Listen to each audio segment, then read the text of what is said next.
నాకు తెలిసి బాబా వారు అల్లాయే దేవుడని ఎక్కడా ఏం చెప్పలేదు.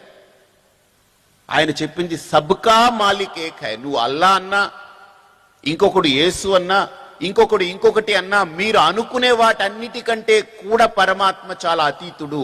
ఆయన నిర్గుణమైన పరబ్రహ్మ తత్వము. ఆయనకు ఒక రూపం లేదు, ఆయనకు ఒక పేరు లేదు. ఆయన సర్వత్రా అంతటా వ్యాపించి ఉన్నాడు. అందరిలో చూడండి, అన్నింటా చూడండి అని ఆయన నేర్పాడు.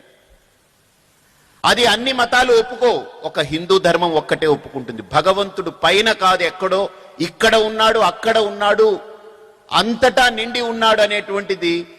ఆ సత్యాన్ని బాబా చెప్పినటువంటి వాక్యాలని మనం గమనిస్తే, బాబా ఆయన సొంతంగా ఏదో కల్పించి రాసింది కాదు.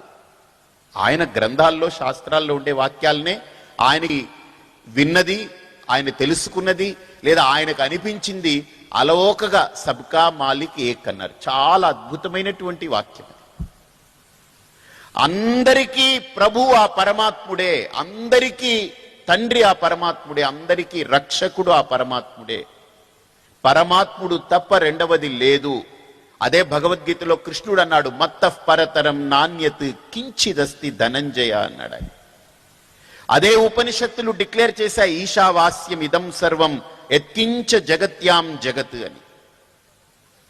కాబట్టి నేను కోరుకునేది కూడా, బాబా వారిని అపార్థం చేసుకునే వాళ్ళు దయచేసి తగ్గించుకోండి.